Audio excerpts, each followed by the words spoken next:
Commander Vexler walked slowly into the Grand Council chamber of the Zorath Empire. His body still carried the scars from the battle on Kepler-7. 12 cycles had passed since that terrible day. But he remembered every moment. He remembered the screams of his soldiers. He remembered the strange creatures who refused to die even when they should have died. The council chamber was large and beautiful. Light came from crystals in the ceiling. 12 council members sat on high chairs, looking down at him like he was a small insect. They did not respect him. He knew this, but he had to try. High Counselor Threnda was the leader. She had a long neck that curved like a snake. Her eyes were cold, and she smiled in a way that was not friendly. Next to her sat Admiral Kreshter, the supreme commander of all military forces. He was large and powerful, with 4 arms and a body covered in hard shell. Vexler stopped in the center of the room. He took a deep breath. "Thank you for allowing me to speak," he said. "I come here today to warn you about a terrible mistake. The Council is planning to invade a planet called Earth. I am begging you to choose a different target." Admiral Kreshter made a clicking sound with his mouth parts. It was the Zoroth way of laughing. "You are here to tell us about humans," Kreshter said. "We have studied them. They are primitive. They have no plasma weapons. They have no quantum shields. They cannot even travel faster than light without using simple jump gates. What exactly should we be afraid of?" "Everything," Vexter said. The council members looked at each other. Some of them smiled. They thought he was being foolish. "Let me tell you what happened on Kepler-7, Vexter continued. "My fleet was patrolling the outer rim. We found a small human colony there. Only about 500 humans. They had no military ships. They had only mining equipment and farming tools. And you could not defeat 500 farmers?" Threnda asked. Her voice was sharp like a blade. "We attacked with 2,000 soldiers. Standard invasion protocol. I expected the battle to last perhaps 1 hour." Vexter paused. The memories were painful. It lasted for days. Silence fell over the chamber. Even Kreshter stopped clicking. "For days?" one of the younger counselors asked. "How is that possible?" "Because humans do not surrender," Vexler said. "When we destroyed their communication equipment, they did not panic. They organized. When we killed their leaders, new leaders appeared immediately. When their weapons ran out of ammunition, they made new weapons from farming equipment. When we cornered them, they attacked us instead of running away." He walked to the holographic display in the center of the chamber. He had brought recordings from the battle. He touched the controls and an image appeared. The image showed a human male. He was not large by human standards. He had brown skin and black hair. Blood covered half his face. His left arm hung at a strange angle, clearly broken. In his right hand he held a metal tool that had been sharpened into a weapon. "This man was called Sergeant Nathan Cole," Vexter said. "He was a simple mining supervisor, not a soldier. When we killed the colony security team in the first hour, he took command. He had no military training. He had never fought in a war. But he organized the civilians into a fighting force that killed over 200 of my soldiers." 200. Kreshter leaned forward. "From 500 untrained humans. From 300 by that point, 200 had already died. But the survivors kept fighting." Vexler changed the image. Now it showed Nathan Cole dragging another human across rocky ground while shooting at Zorath soldiers. This was taken near the end. Cole had been awake for 3 days. He had multiple broken bones. He had lost so much blood that our medical scanners said he should be unconscious. But he was still fighting. Still protecting his people? What happened to him? The young counselor asked. "He died, eventually, but not before killing 12 more of my soldiers with that farming tool." Vexter turned off the display, and he was not special. Every human in that colony fought the same way. The elderly, the young, the injured. They all fought until they could not move anymore. High Counselor Threnda waved her hand dismissively. "This is one small colony. Earth has billions of humans. They cannot all be like this." "You're correct," Vexter said. "They will be worse." "Explain." The humans on Kepler-7 were colonists, peaceful people who wanted to farm and mine. They had no reason to be warriors. But when we threatened them, they became warriors instantly. Vexler looked directly at Threnda. Earth is their homeworld. It is the place where their species was born. It is sacred to them. If they fought like that for a small mining colony, how do you think they will fight for their home? Admiral Crester stood up from his chair. He was very tall, almost 3 meters. Commander, I understand that your experience was traumatic. Losing soldiers is always painful, but you are allowing emotion to cloud your judgment. He pressed a button, and a tactical display appeared showing the planned invasion fleet. We will attack Earth with 12,000 warships, 8 million ground troops. The humans have perhaps 300 combat vessels and a military of 2 million. The mathematics are clear. Mathematics do not apply to humans, Vexler said. Everything can be measured and calculated, Crester replied. This is the foundation of Zoroth's military strategy. It has given us victory for 1,000 years. Vexler felt desperation rising in his chest. They were not listening. They would never listen. May I ask a question, Admiral? You may. In those 1,000 years of conquest, how many species have you encountered that actively wanted to die fighting rather than surrender? Crester paused. He thought about it. None, he admitted finally. All species value survival. It is the most basic instinct. Humans value something more than survival. They call it freedom. They call it dignity. They call it honor. These concepts are more important to them than their own lives. Vexler walked toward the council seats. I am not asking you to be afraid. I am asking you to be smart. Choose a different target. Conquer a different world. Leave the humans alone. High Counselor Threnda rose from her seat. The gesture meant the discussion was finished. Commander Vexler, the Council, thanks you for your testimony. Your concerns have been noted. However, the invasion of Earth will proceed as planned. The resources of that planet are too valuable to ignore, and we cannot allow fear of one primitive species to guide our decisions. This is not fear, Vexler said quietly. This is wisdom. The Council has made its decision. Vexler looked around the chamber one last time. He saw pride on every face, confidence, arrogance. The Zoroth Empire had never lost a war. They could not imagine losing one now. He bowed his head and walked toward the exit. Commander Admiral Crester called out, You will be given a battalion to lead in the invasion. Consider it an opportunity to overcome your trauma. Vexler stopped but did not turn around. As you command, Admiral, left the chamber knowing that he would soon watch millions of his people die. And he could do nothing to stop it. Outside, the twin suns of the Zoroth homeworld were setting. The sky turned purple and orange. It was beautiful, Vexler. Wondered if he would ever see it again. The invasion fleet dropped out of hyperspace near the edge of Earth's solar system. Admiral Crester stood on the command bridge of his flagship, the Eternal Conquest. Around him, officers worked at their stations, monitoring the 12,000 warships that had traveled across the galaxy to claim this small blue planet. Crester looked at the tactical display and felt a wave of amusement. The human defense fleet was pathetic. Perhaps 300 vessels formed a thin line between his armada and Earth. Most of them were clearly civilian ships that had been modified with weapons. Some of them were so old that Crester could not understand how they still flew. Is this everything they have? He asked his tactical officer. Our scans show approximately 8,000 combat-capable vessels in the entire system, Admiral. Most are positioned near Earth itself. This appears to be their forward defensive line. 8,000 against 12,000. And their technology is at least 2 centuries behind ours. Crester made the clicking sound that indicated satisfaction. This will be easier than I thought. He turned to his communications officer. Open a channel to the human fleet.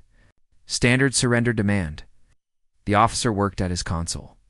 After a moment, he nodded. Channel open, Admiral. Crester straightened his posture and spoke clearly. Attention, human vessels. This is Admiral Crester of the Zoroth Imperial Fleet. You are facing the greatest military force in the known galaxy. Surrender now, and your planet will be integrated peacefully into our empire. Your people will be treated with dignity as a subject species. If you resist, you will be destroyed. You have 1 hour to respond. The reply came much faster than he expected. The main display flickered and showed a human female. She had gray hair and a weathered face. Her uniform was simple but neat. The name on her chest said Admiral Patricia Sullivan. She did not look afraid. She did not look impressed by the massive fleet facing her. She looked at Crester the way a person might look at an annoying insect. "Admiral Crester," she said. Her voice was calm and steady. "I received your message. I have a response for you. I am listening.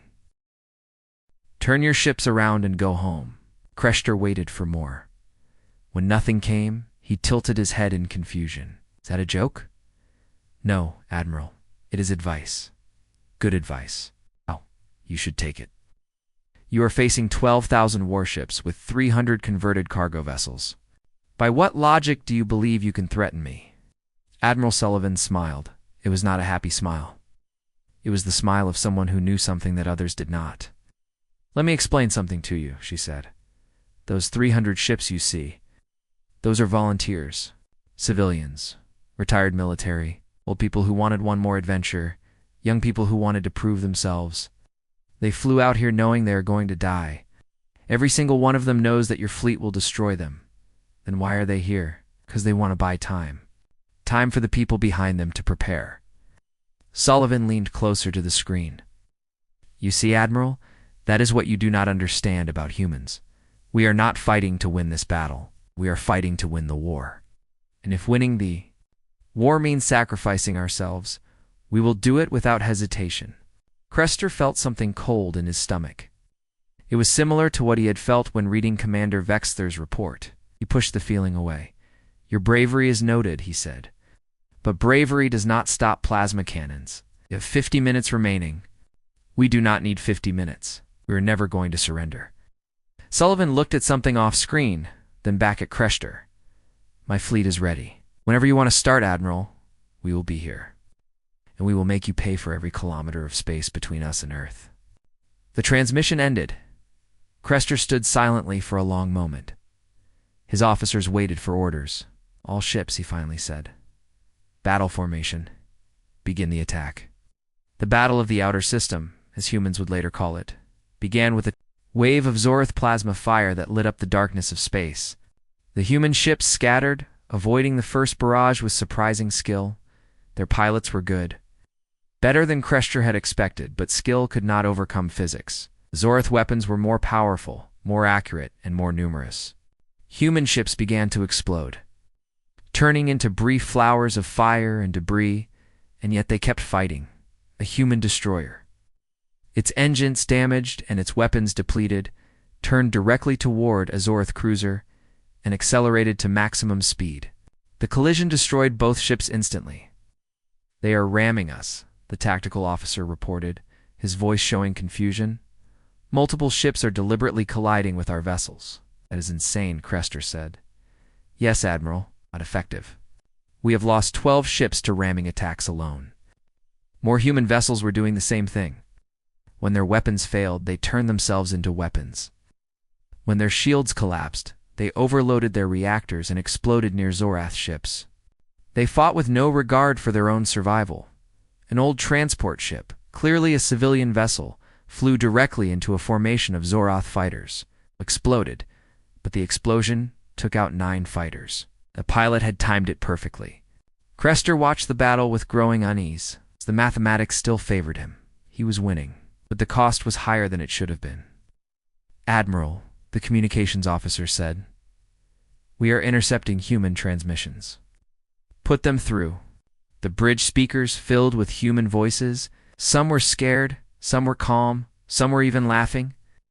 "This is Captain Rodriguez of the Starlight. My reactor is going critical. Aiming for that big, ugly cruiser. Tell my wife I love her." "Copy that, Rodriguez. Good hunting. Freedom forever. Earth forever." Then static. Crester listened to more transmissions. He heard humans saying goodbye to their families. He heard them encouraging each other. He heard them joking about death. He heard them singing songs. Not one of them begged for mercy. Not one of them suggested surrender. Not one of them tried to run away. The battle lasted 6 hours. When it was over, every single human ship had been destroyed. 300 vessels, perhaps 5,000 humans. All dead, but they had taken 400 Zorth warships with them. Damage report, Crester demanded. 412 ships destroyed, Admiral. Another 200 damaged. Approximately 70,000 casualties. 70,000. Against 5,000 primitive humans and outdated ships, Crester thought about Commander Vexther's warning. He thought about the human admiral who had smiled while facing certain death. He thought about the pilots who had turned their ships into missiles. Set course for Earth, he ordered. All ships, maximum speed. He told himself that this was just the beginning. A real battle would be on the ground. His soldiers were trained and equipped for planetary conquest. They had done it hundreds of times before.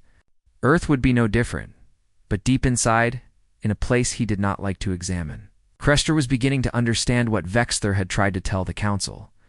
The humans were not afraid of death, and an enemy who did not fear death could not be defeated by weapons alone. As the fleet moved toward Earth, Crester received one final transmission. It was from Admiral Sullivan. She had recorded it before the battle, timed to send after her death. Admiral Crester, her voice said, "If you are hearing this, I am dead. So are my people. But we did what we needed to do. We bought time. And now, you will learn what happens when you threaten humanity's home. Every city will fight you. Every town will resist you. Every human being on that planet will be your enemy. You cannot kill us all, and you cannot break our spirit. Welcome to Earth, Admiral. Welcome to your grave." The transmission ended. Crester stared at the blue planet growing larger on his display. For the first time in his long career, he wondered if he had made a terrible mistake. The dropships fell from the sky like metal rain. Commander Vexther watched through the small window as the green and brown landscape of Earth grew closer. His stomach felt tight. His hands would not stop shaking. The landing zone was a region called Kansas in a country called the United States. Intelligence reports said it was mostly farmland. Few military installations, low population density, an easy place to establish a forward base. Vexther did not believe it would be easy. His dropship landed with a heavy thump. The doors opened and bright sunlight flooded in. The air smelled strange. It's different from any planet he had visited before. It smelled like growing things in rich soil. "Move out," he ordered his soldiers. "Standard defensive formation. Secure the perimeter." 300 Zoroth soldiers spread across the landing zone. Around them, more dropships were arriving every minute. Within an hour, 10,000 soldiers would be on the ground in this area alone. The first target was a small town about 2 kilometers away. According to scans, it had a population of approximately 4,000 humans. A nothing place. A farming community. Vexther led his battalion toward the town. The road was simple, made of black stone. On either side, fields of tall yellow plants stretched toward the horizon. The plants were almost as tall as a Zoroth soldier. "Sir," one of his scouts reported through the communication device. "The town appears to be empty. No movement detected." "That is unlikely," Vexther replied. "Continue scanning." They reached the edge of the town. A wooden sign said, "Welcome to Millbrook. Population 4,127. The main street was quiet. Buildings lined both sides. Some appeared to be shops. Others were eating establishments. Colorful signs advertised things Vexther did not understand. Joe's Hardware, Betty's Diner, First National Bank. "Spread out," Vexther ordered. "Search every building. Find the population." His soldiers moved into the town. They broke down doors and entered buildings. They searched carefully, weapons ready. The first shot came from nowhere. Private Krelvax dropped to the ground. A hole through his head. The sound of the weapon echoed between the buildings. A primitive projectile weapon, loud and crude. "Contact," someone shouted. Unknown direction. More shots. 2 more soldiers fell. Vexther dropped behind a ground transport vehicle and tried to locate the shooter. Then he saw him. An old human male stood in the window of the eating establishment called Betty's Diner. He had white hair and a weathered face. He wore simple farming clothes. In his hands, he held a long weapon made of wood and metal. The old man fired again. His aim was perfect. Another soldier died. Return fire shattered the window. The old man fell back into the darkness of the building. Soldiers rushed forward to confirm the kill. "Sir," one of them reported a moment later. Target eliminated. He was alone in the building. Vexter looked at the bodies of his fallen soldiers. 3 dead. Killed by an old farmer with an ancient weapon. This is how it begins, he thought. More shots came from other buildings, from rooftops, from behind walls. The humans of Millbrook had not fled, had hidden themselves and prepared to fight. The battle for the town lasted for hours. Vexter lost 60 soldiers. 60 trained Zorath warriors killed by farmers, shopkeepers, and ordinary civilians. The humans had no military training. Their weapons were primitive hunting tools. But they knew their town. They knew every building, every alley, every hiding spot. A woman named Betty, the owner of the diner, killed 7 soldiers with a short-barreled weapon before they finally stopped her. She was at least 60 cycles old by human reckoning. She should have been hiding with the other elderly. Instead, she fought until her weapon was empty, then tried to fight with a cooking tool. A teenage male threw explosive devices from a tall water storage structure. He held that position for 2 hours, pinning down an entire platoon. When they finally destroyed the structure, he fell with it, still throwing explosives as he dropped. The worst was the children. A group of young humans, perhaps 10 or 12 cycles old, had been given a mission by the adults. While the soldiers fought in the main streets, these children led the elderly and very young out through underground passages. But some of the children stayed behind to delay any pursuit. They had no weapons. Just small throwing devices made of stretchy material and small rocks, completely harmless against Zorath or more. But they stood in the tunnels and threw their rocks anyway. Vexter found them still standing there after the battle, still throwing rocks at soldiers who could kill them with a single shot, still protecting the escape route for their families. He ordered his soldiers to let them go. "Sir," his lieutenant protested, "our orders are to capture all humans for processing. These are children. They are enemy combatants." Vexter looked at the small humans. They looked back at him with eyes that held no fear, only determination, only hate. "Let them go," he repeated. "That is an order." The children ran into the darkness of the tunnels. Vexter knew he would probably face punishment for this decision. He did not care. That night, the real horror began. Vexter and his surviving soldiers established a camp at the edge of Millbrook. Other units joined them throughout the day. By sunset, nearly 5,000 Zorath soldiers occupied the area. They set up defensive positions. They established patrols. They followed all standard protocols for occupying enemy territory. None of it mattered. The first attack came at midnight, silent, deadly, professional. Vexter was awake when the alarms sounded. He grabbed his weapon and ran outside. What he saw made his blood freeze. Zorath soldiers were dying everywhere. But there were no enemies visible. No attacking force.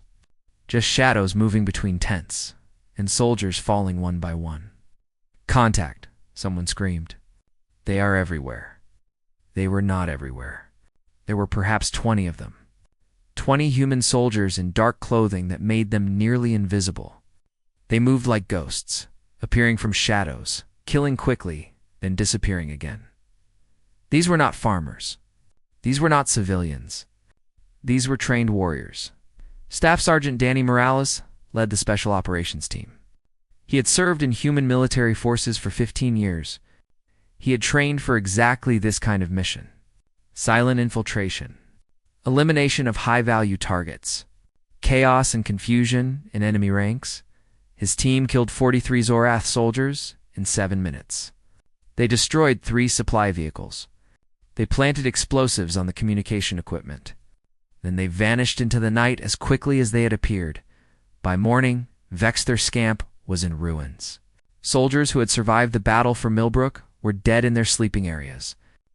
Officers had been killed in their command tents. Equipment had been sabotaged. "Sir," his communications officer reported, "reports are coming from other landing zones. Similar attacks. Massive casualties." "How many?" The officer checked his data. His face went pale. "Approximately 30% losses across all ground forces in the first day, sir." Admiral Crester is requesting updated assessments from all commanders. 30%. In one day? Against a species they considered primitive, Vexter sat down heavily. He thought about the old farmer with the hunting weapon. He thought about Betty from the diner. He thought about the children with their throwing devices. He thought about the shadow soldiers who had turned his camp into a grave. "Tell the Admiral," he said slowly, "that this is only the beginning. We have faced civilians and a small special operations team. We have not yet encountered their regular military forces." The officer sent the message. Then he looked at Vexter with fear in his eyes. "Commander, what do we do now?" Vexter looked out at the strange blue sky of Earth. Somewhere out there, millions of humans were preparing for war. Every city, every town, every village. "We survive," he said. "If we can." The sun rose over Millbrook. It was going to be a beautiful day, and somewhere in the distance, Vexter heard human voices singing. 6 months had passed since the invasion began. Admiral Crester sat alone in his command chamber aboard the Eternal Conquest. The tactical displays around him showed information that should have been impossible. He had landed 8 million soldiers on Earth. 2 million were dead. Another million were too injured to fight. And the Zoroth Empire controlled less than 15% of the planet's surface. Every day brought new reports of disaster. Supply lines destroyed. Forward bases overrun. Entire divisions disappearing without a trace. The humans fought in ways that no species had ever fought before. They attacked from underground tunnels. They hid among civilian populations. They sacrificed themselves to destroy single targets. Crester had not slept properly in months. Every time he closed his eyes, he saw the faces of dead soldiers. He heard the reports of commanders begging for reinforcement that he could not send. He remembered Admiral Sullivan's final message. "Welcome to your grave." The door to his chamber opened. Several high-ranking officers entered. Their faces showed the same exhaustion and confusion that Crester felt. "Report," he said. General Dexmar stepped forward. He was in charge of ground operations. He looked like he had aged 10 cycles in 6 months. "The situation continues to deteriorate, Admiral. Human resistance has increased in all occupied territories. They are receiving supplies and weapons from areas we do not control. Every time we destroy one resistant cell, 2 more appear." "What about their military forces?" "Approximately half of their regular military has been destroyed or captured. But the losses seem to have no effect on their fighting capability." Dexmar hesitated. "Admiral, they are recruiting civilians faster than we can kill them. For every soldier we eliminate, 10 civilians take up weapons." Crester slammed his fist on his chair. "That is impossible. No population can sustain those kinds of losses. Humans are different, Admiral. They do not calculate survival the way we do. They see this war as a matter of existence. Total victory, or total death. There is no middle ground for them." Commander Vexter spoke from the back of the room. He had been evacuated from the surface after his entire battalion was destroyed in a human ambush. His body was covered in healing wounds. "I told the Council this would happen," he said quietly. "I told them that humans do not surrender. I told them that every human is a potential soldier." No one listened. Crester turned to face him. For a moment, anger flashed in his eyes. Then it faded into something like resignation. "You were right, Commander. I should have listened." He stood and walked to the main tactical display. "Show me the current situation on the ground." The display lit up with a map of Earth. Red areas showed Zoroth control. Blue areas showed human control. 6 months ago, the map had been mostly red. Now, the red areas were shrinking every day. "How is this happening?" Crester asked. "We have superior weapons. Superior technology? Superior training. We underestimated them," Vexter said. "We thought we were invading a primitive planet. We were wrong. We invaded the home world of the most dangerous species in the galaxy." The door opened again. A communications officer rushed in, his face pale with shock. "Admiral, urgent report from all ground forces. The humans have launched a massive counterattack. They are hitting all our positions simultaneously." "With what forces?" Crester demanded. Our intelligence says their military is almost destroyed. Sir, they have reinforcements. Millions of them. Our scanners show armed humans, approaching from all directions. Civilians. Farmers. Workers. They are calling it a general mobilization. Crester felt the blood drain from his face. Show me. The tactical display changed. It showed thousands of blue dots converging on red positions across the entire planet. The counterattack was not happening in one place. It was happening everywhere. In occupied cities, resistance fighters emerged from hiding. They had been waiting for this moment, saving their weapons. Gathering strength, now they struck with fury that the Zorath had never seen in contested territories. The remaining human military forces were joined by waves of volunteers, men and women who had received only basic training, elderly people who could barely hold weapons, teenagers who had been children when the war began. Lieutenant Colonel Maria Santos led the assault on the Zorath. Stronghold in the city, once called Chicago. Her force was a mixture of everything. Professional soldiers who had survived 6 months of brutal warfare, National Guard reserves who had been activated on the first day of the invasion, armed civilians who had joined the fight in the past weeks before the attack. She gathered her officers for a final briefing. Listen carefully, she said. This is not a normal military operation. We are not trying to minimize casualties. We are not trying to preserve resources. We have one objective. Take that stronghold. Drive the invaders out. Free our city. A young lieutenant raised his hand. Colonel, our forces are outnumbered. Their position is heavily fortified. How do we break through? Santos smiled. It was the same smile that Admiral Sullivan had worn before her death. We do what humans have always done, Lieutenant. We keep attack. King, until we win or we die. There's no retreat today. There's no surrender. We go forward, and we do not stop until that flag is down. She pointed at the Zorath banner flying over the stronghold. Any questions? There were no questions. They attacked at dawn. The first wave hit the outer defenses. Hundreds of humans charged across open ground toward the fortified positions. Zorath, weapons cut them down by the dozens, but more kept coming. When the first wave was destroyed, the second wave attacked, then the third, then the fourth. The Zorath defenders watched in horror as humans threw themselves at the walls with no regard for their own lives. When their weapons ran out of ammunition, they charged with knives. When their knives broke, they used their hands. When they were wounded, they crawled forward, still fighting. Santos led from the front. She was hit twice in the first hour. She kept fighting. She was hit again in the second hour. She kept fighting. Her uniform was soaked with blood. Her voice was hoarse from shouting commands. But she never stopped moving forward. By noon, the outer walls were breached by mid-afternoon. The main gates were shattered.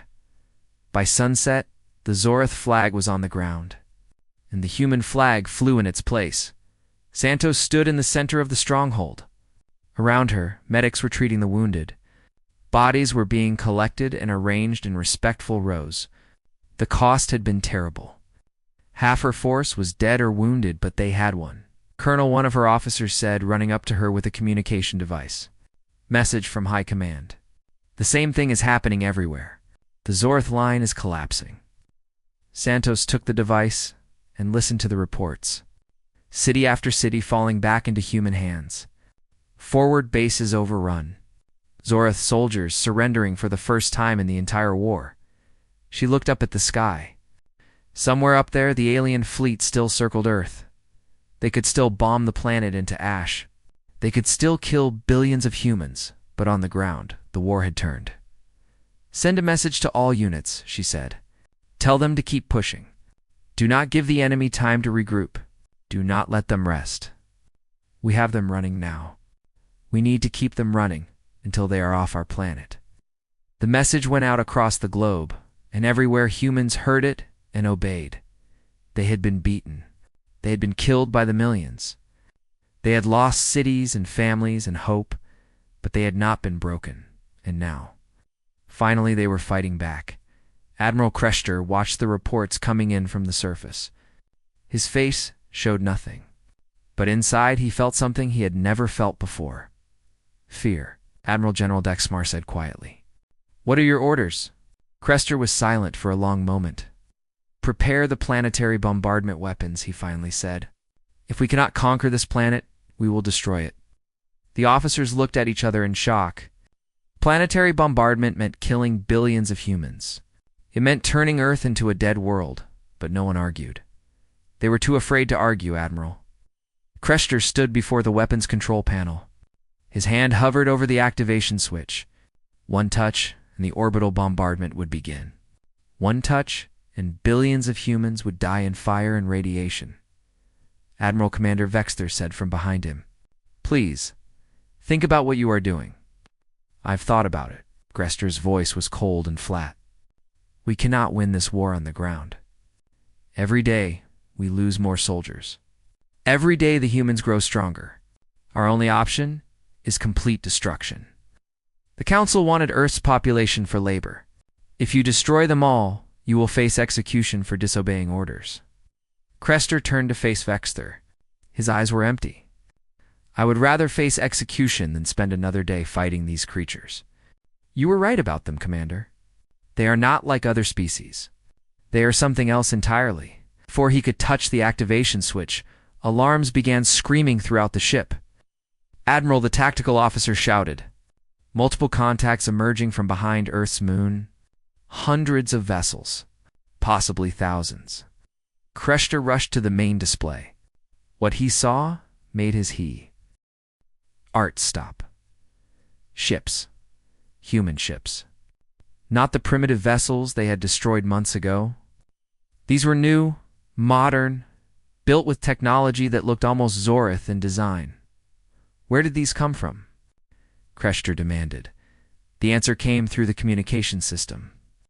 A human voice, broadcast on all frequencies. "This is Admiral Patricia Sullivan, Jr., commanding the Earth Defense Fleet." Crester's eyes widened. Sullivan, the same name as the woman who had died. Defending the outer system? You may be wondering where these ships came from, the voice continued. "We have been building them for 30 years.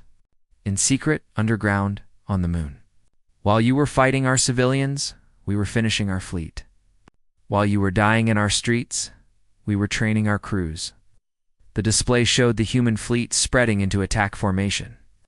Over 1,000 vessels. Many of them were large battleships with weapons that glowed with the same energy as Zorith plasma cannons. "We learned a lot from studying your weapons in your ships," Sullivan continued.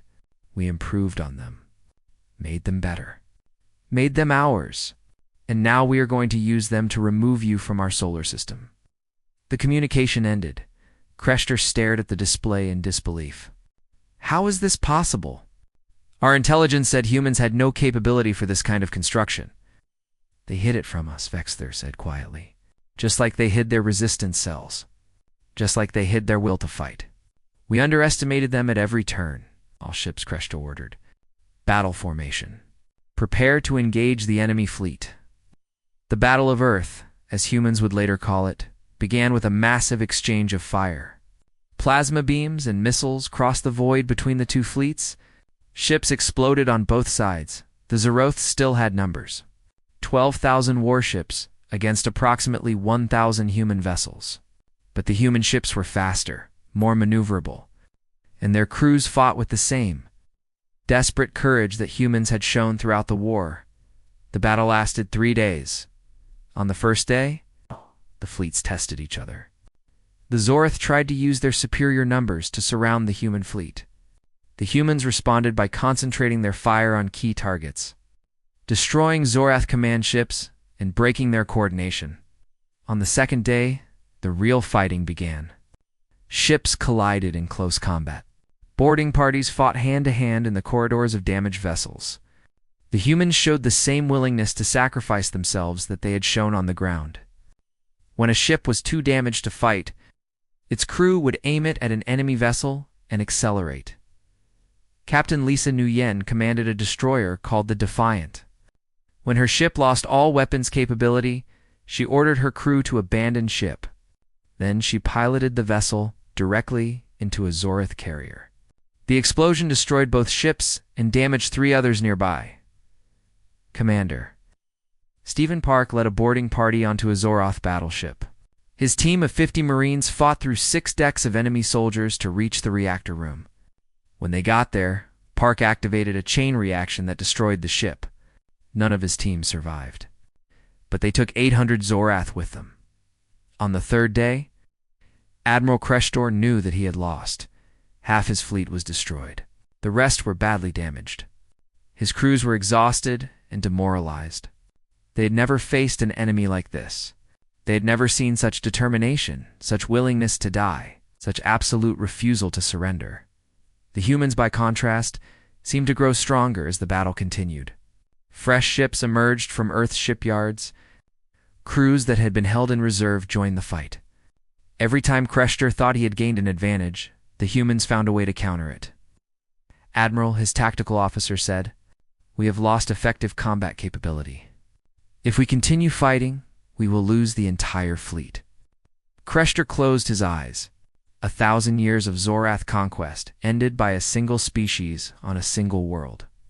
"All ships," he said, his voice barely above a whisper. "Retreat.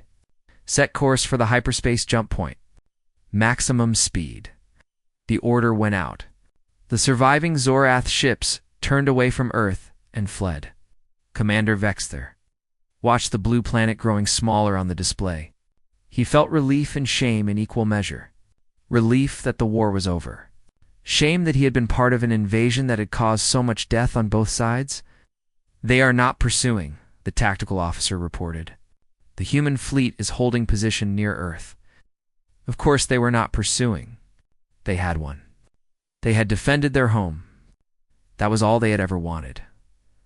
1 year later, Vexther stood before the new Grand Council of the Zorath Empire. High Counselor Threnda was gone, executed for her role in the failed invasion. Admiral Krestor had taken his own life rather than face the disgrace of defeat.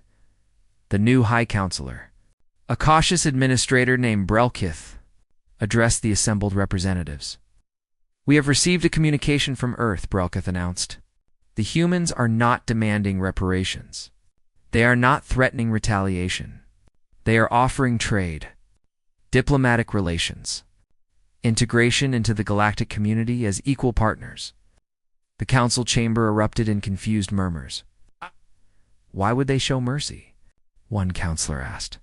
"They defeated us. They could demand anything." Vexther stepped forward. He had been given permission to speak because he understood humans better than anyone in the Empire, because that is who they are, he said. "Humans fight without mercy when they must, but they prefer peace. They will be your friends, your allies, your partners. They will share their creativity, their innovation, their determination. All they ask is respect." He looked around the chamber at the survivors of an empire that had thought itself invincible. "I warned you not to underestimate them. I hope you have learned. Because if you ever threaten humanity again, if you ever give them a reason to become your enemy instead of your friend, there will be no one left to retreat." The council voted to accept Earth's offer of peace. In the years that followed, humanity took its place among the stars. They traded with dozens of species. They shared their culture and their knowledge. They explored new worlds and made new friends. But they never forgot the invasion. They never forgot the sacrifice of Admiral Sullivan and her fleet. They never forgot the farmers of Millbrook who fought with hunting weapons. They never forgot the soldiers who charged into certain death to buy time for others. Monuments were built. Songs were written. Stories were told to children so they would remember what their grandparents had done, and across the galaxy. Other species learned the lesson that the Zorath had learned the hard way. Humans were small. Humans were primitive. Humans had no great empire and no ancient history of conquest, but humans did not surrender. Humans did not break. Humans fought for what they loved with every breath in their bodies. Commander. Vexther spent his remaining years as an ambassador to Earth. He lived in a small house near the rebuilt town of Millbrook. Sometimes he would walk through the streets and remember the battle that had happened there. One day, An old human woman approached him. She had gray hair and a weathered face. She introduced herself as Sarah Cole. Her grandfather had been Nathan Cole, the mining supervisor from Kepler-7 who had fought Vexthor-S soldiers so many years ago. "My grandfather used to tell me about you," she said. "He said you were the only Zorith who understood us. I tried to warn them," Vexthor said. "No one listened." Sarah smiled. It was a kind smile, without anger or hate. "Would you like to come to dinner?" "My family would be honored to meet you," Vexthor accepted. That night, he sat at a table surrounded by humans. They laughed and talked and shared food. Children asked him questions about his home world. Adults thanked him for speaking out against the invasion. For the first time since the war began, Vexthor felt at peace. He had been right about humans. They were the most dangerous species in the galaxy, but they were also the most welcoming. And as he looked around the table at the faces of former enemies who had become friends, he understood something important. The universe was better with humans in it, even if they were terrifying.